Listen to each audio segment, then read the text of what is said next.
So hello guys, ito na yung ano, Alloyman portable inflator, tire inflator portable Alloyman. So ito yung laman guys, no? Ay free battery is 20 volts 2 ampere, at saka may battery charger din. Ito siya,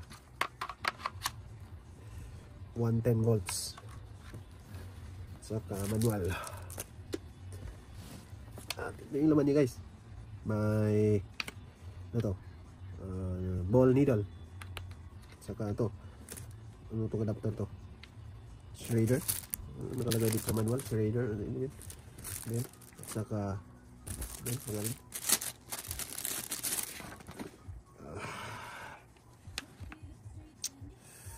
Ito pala guys is Presta Schrader adapter, Presta Schrader adapter. At ito plastic adapter to. Saka ito low pressure inflator. Ito low pressure to, tanggal man to. Ito. Saka pwede siya sa 110 volt socket. Ito plug, wala tayong battery. Tapos ito deflator, pwede pala siya deflator. Ito inflator, sa inflator port. Ito deflator. Tapos ito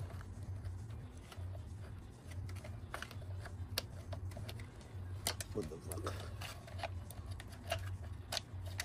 12 volts sa cigarette lighter socket sa sasakyan. Pag nalubat tayo, pwede tayong maggamit na walang battery, ito gamitin. 12 volts cigarette socket. Okay.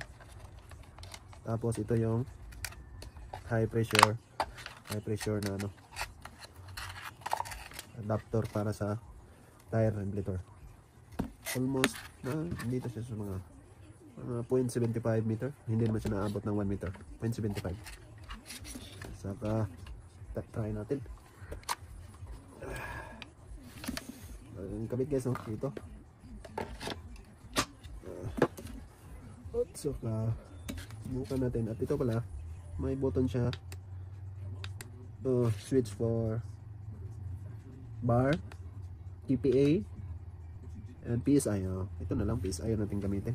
So bukan na natin, try natin. Then 10 PSI, subukan natin kaya ba natin. Okay, kaya naman, lakas siya guys, no? 12 PSI.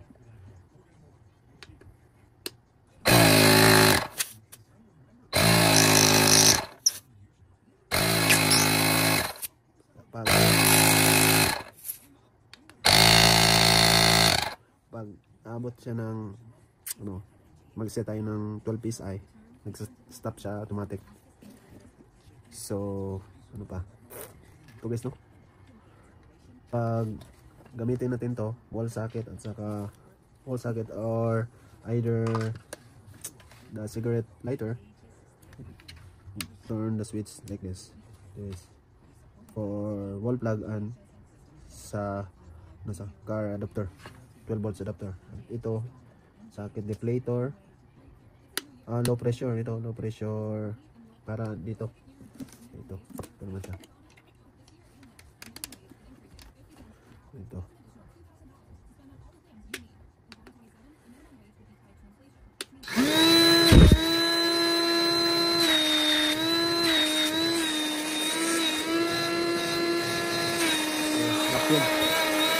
Vacuum.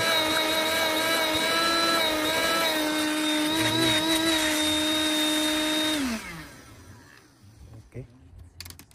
Tapos ano guys, no? May ilaw pa siya dito, may ilaw. Tapos malinis naman siya. Lagyan natin dito. Bago sa lahat.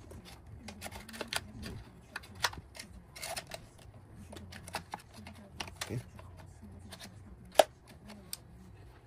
At saka ito ba guys, may USB charger, saka ito type C.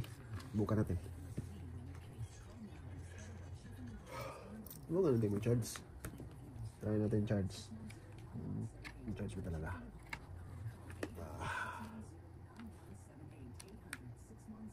Charging guys, no? Charging. Ito, charging. Okay, no? Charging. Okay guys. Maganda siya, no? Parang compact lahat. Inflator, deflator, 110 wall plug, 12 volts for cigarette lighter adapter, and battery 20 volts, saka battery charger, alloy man, saka dito alloy man 150 psi maximum inflation pressure. Okay guys, yun na lang siguro, no?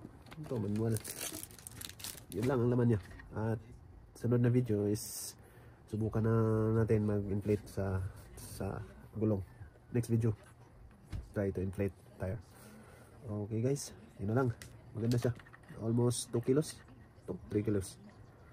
Okay guys, have a nice day. Bye bye. God bless.